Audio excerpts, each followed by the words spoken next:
तर माझी कार्यपद्धती वेगळी आहे, त्यांची वेगळी आहे. ते मी जास्त काय त्याच्यावर लक्ष देत नाही मी.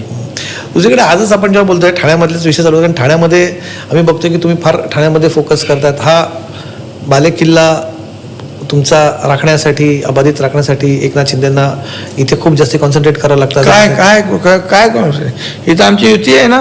नाही, पण एकनाथ शिंदेना इथे थोडंसं स्ट्रगल करावं लागतंय. कशासाठी? आमचं मागच्या वेळेस आम्ही विदाऊट अलायन्स सरकार सत्ता बनवली होती, पण तेव्हा एकसंध शिवसेना होती तेव्हा. बाबा आता कोण आहे त्यांच्याकडे? हाय कोण? एक राजन विचारे आहे, दुसरं कोण आहे? पण त्यांच्यासोबत आता मनसे तिथे आहे ठाण्यामध्ये. आता काय मनसे पूर्वी पण होती ना. अच्छा, आज कारण त्यांची सभा झाली आज ठाण्यामध्ये. याच्यापूर्वी सुद्धा एक तुम्ही वेगळे लढला होता तिथे.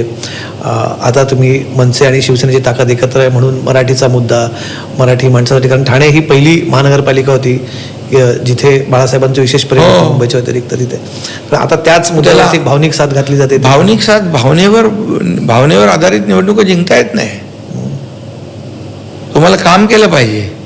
आणि आम्ही स्वच्छ आणि साफ अजेंडा आमचा आहे की डेव्हलपमेंट, विकास. लोकांना सोयीसुविधा पाहिजेत ना. तुम्ही मराठी माणसासाठी काल मी आज भाषणात बोललो ना, मराठी माणसासाठी काम काय केलं. निवडणूक आली का मराठी माणूस की निवडणूक यायला त्या ढुंकून पण बघत नाही. आहे जीवन का गेला आहे का? ते गेले मुंबईच्या बाहेर गेले सगळे. इकडे गेले नालासोपारा, वसई विरार, इकडे गेले बदलापूर, अंबरनाथ. काय त्यांचं किती प्रकल्प रखडलेत, केवढामुळे रखडले, सगळ्या गोष्टी आहेत. आता आम्ही ते हातात घेतल्यात. मुंबईकर जो मुंबईच्या बाहेर फेकला गेला त्याला वापस परत आणणार आम्ही. त्याला मोठ्या प्रमाणात जे एसआरए क्लस्टर आम्ही जे सुरू केलेलं आहे, रमाबाई आंबेडकरचं 17,000 घरांचं क्लस्टर सुरू झालं. जेवीमध्ये करतोय आम्ही.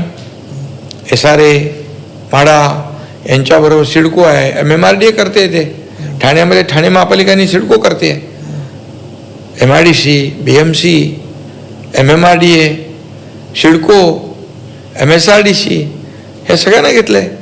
हे सरकारी प्राधिकरण आहेत.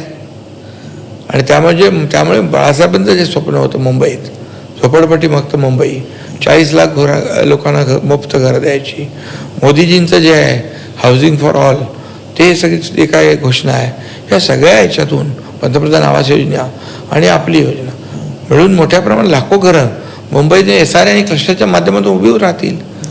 ते लोकांना घरं मिळतील. लोक आज बाहेर आहेत. त्यासाठी काय केलं त्यांनी? मराठी माणसाचा मुद्दा आहे. ही निवडणूक कम्प्लिटली आम्ही बघतोय की ही मराठी माणसाच्या मुद्द्यावरच फोकस करून गेले. मराठी माणूस, मराठी